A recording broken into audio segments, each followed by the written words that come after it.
Repeatedly rejected in job interviews, I was running out of options. In my last, life-changing interview, I thought it was all over for me. As I was about to leave the venue, the CEO, who hadn't said a word until then, stopped me. Where did you get that floral tie? "Oh, this one, As I replied, the CEO's face turned ghostly pale, leading to an unforeseen twist. "My name is David Jones.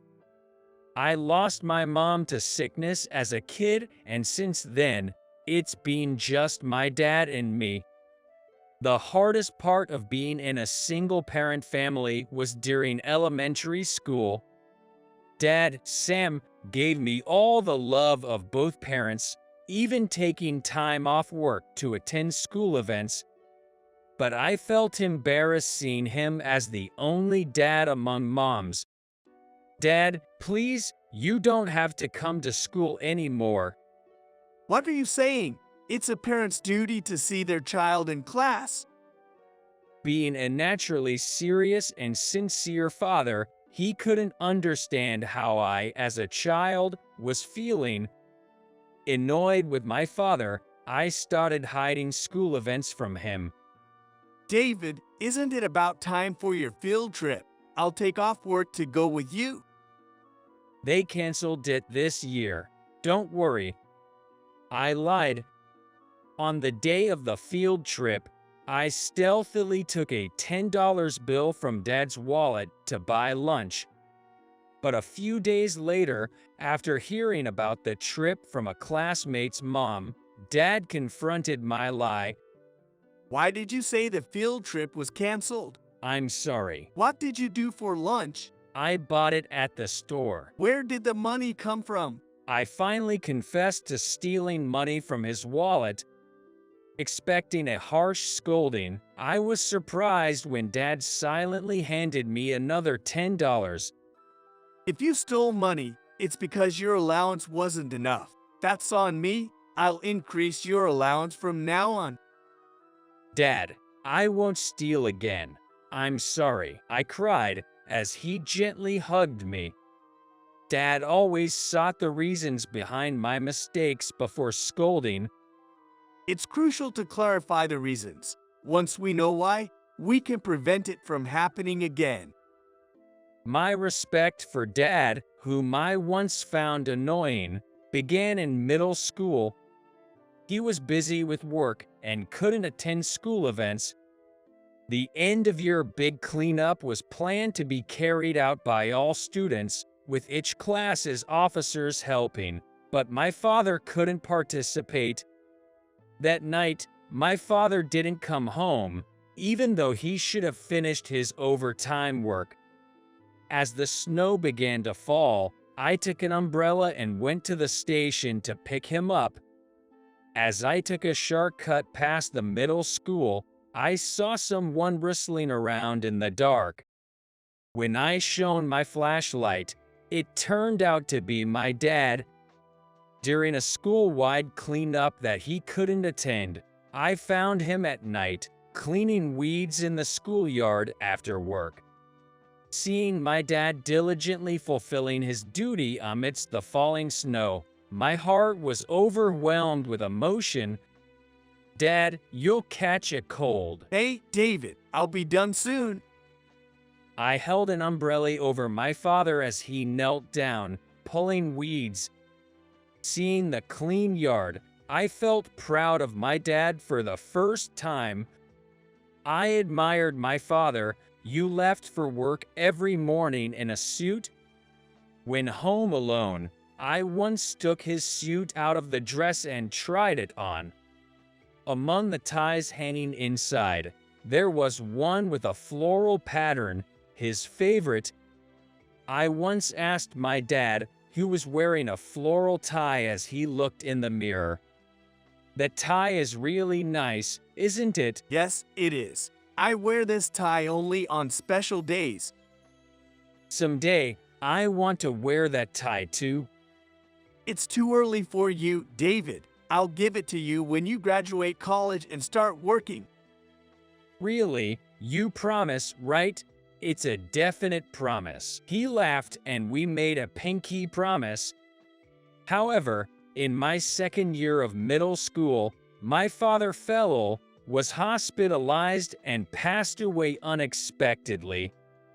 Though his surgery was successful and he was recovering well, his condition suddenly worsened. Maybe he had a premonition of his death. Before passing, he called me to his hospital room and handed me the floral tie. Take good care of this tie. Can I really have it? Well, thank you. Seeing me struggle to tie it properly, he smiled. That night, my father passed away. The floral tie became a keepsake of my father. After his death, I was taken in by my paternal grandparents and started attending school from their house. Maybe because they felt sorry for me losing my mother at a young age, my grandparents really doted on me. I grew really close to my grandparents too. Having lost both my mother and father to illness, I found myself all alone. But thankfully, I was able to get back on my feet thanks to my grandparents' support. They were poor, so I couldn't ask for new gym clothes. My grandmother, skilled in sewing, repaired my torn gym clothes by hand. It was a bit embarrassing, but I wore the patch-covered gym clothes to make her happy. Doesn't David's gym clothes look weird? They're patched up. So lame. The boys in my class made fun of me for wearing a gym clothes full of patches. I became their target, often ambushed on my way home from school. Hey, David, you can easily shoplift from the convenience store. The old lady has bad eyesight. Steal something, anything. But I refused. My father, who lived a life of honesty and integrity, was my pride. I couldn't tarnish that pride. You insolent jerk. The boys circled me, ready to throw pinches. Back off, guys.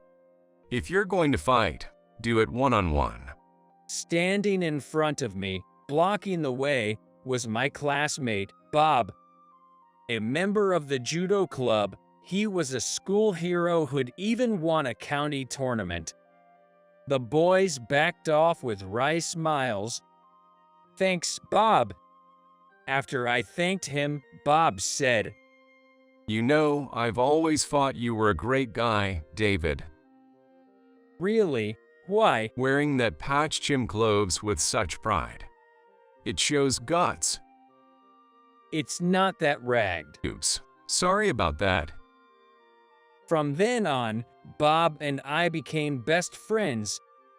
Dad promised to give me his favorite floral tie when I graduate college and get a job. But since I didn't want to be a financial burden to my parents any further, I decided to enter the workforce immediately after graduating from high school. Working at a small-town factory meant no suits or floral ties for me. At the factory, we handled everything from tiny screws to large machinery, working in shifts. During the late shift, I had to work through the night until morning, so I decided to move into the dormitory located behind the factory. Inheriting the sincerity and earnestness from my father, I diligently tackled every small task that came my way. Having you here, David, has truly been a lifesaver. Work's been going smoother than before, and the factory manager is thrilled. I was happy to be praised by the older ladies I worked with. I realized that working hard sincerely helps everyone, so I started to put even more effort into my job.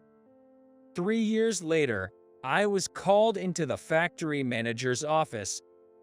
Thanks to your hard work, David, we've got more orders. How about being the supervisor of the administration section? But I'm only 21. Is that okay? Age doesn't matter. In the real world, it's all about skills. So, joining the company right out of high school, I was promoted to the position of foreman at the site in just my 3rd year, but my joy was short-lived. 6 months later, the situation at the small-town factory took a turn. Suddenly, our parent company merged with a large corporation, and a new boss arrived. The manager, named Johnson, constantly bragged about his high educational background and elite status. Nowadays, small-town factories are creating innovative products that amaze the world. It's no longer the era of hiring only high school graduates. True to his word, new employees who graduated from university science programs began to join our factory. While Manager Johnson fawned over the employees with college degrees, he blatantly ridiculed high school graduates like me. Hey David, you've got a decent name, but just a high school diploma. Aren't you embarrassed? Maybe you should change your name. No, my father gave me this name. Idiot. You're obviously joking. This is just what high school grads are like. I'm sorry. Why are you apologizing? Did you mess up something? No, it's not like that. Then no need to apologize. I hate the resentment of high school grads. This kind of interaction happened daily, and I was fed up. Ever since Director Johnson arrived, the factory's production capacity has significantly declined. When the factory manager scolded him, Johnson took out his frustration on me. He deliberately spilled a box of screws I had packed for shipping. It's your fault for putting it here. Hey David, pick up the screws. If one is missing, you're fired. I picked up each screw scattered on the factory floor and repacked them into the cardboard box. But no matter what, I just couldn't find one missing screw. Crawling on the floor, I found it near a drain. Just as I reached out to pick up the screw with a sigh of relief, someone's foot kicked it into a drainage grate. Ah, the crucial screw. As I looked up, it was Manager Johnson standing there. I looked up, dejected, and he smirked. So serious about a single screw. This is why high school grads are ridiculed. Feeling really irked, I retorted, "With all due respect, manager, isn't seriousness and integrity crucial for work?" Seriousness and integrity. You won't get ahead with that nowadays. But then again, there's no advancement for high school guys like you anyway. I barely contained my explosive anger.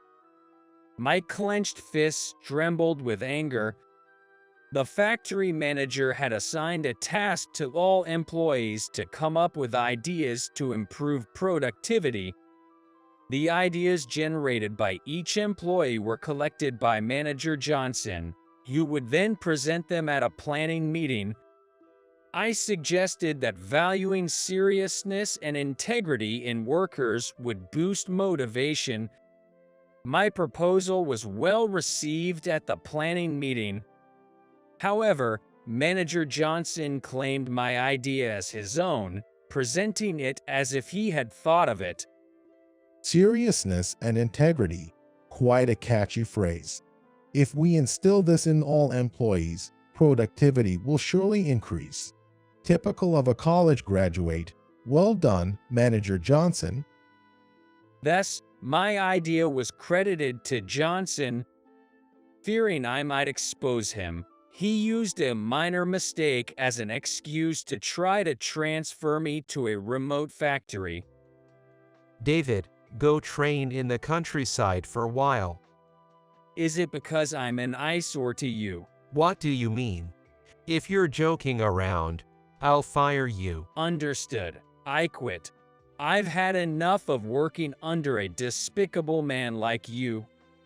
I confronted Johnson and left the factory. Evicted from the dormitory, I had no choice but to return to my grandparents. They worried about my unemployment, a hard-working kid like you quitting your job. Are you feeling unwell? Don't worry, I'll find another job soon. Not wanting them to worry, I spent my days looking for work. However, finding a job was difficult.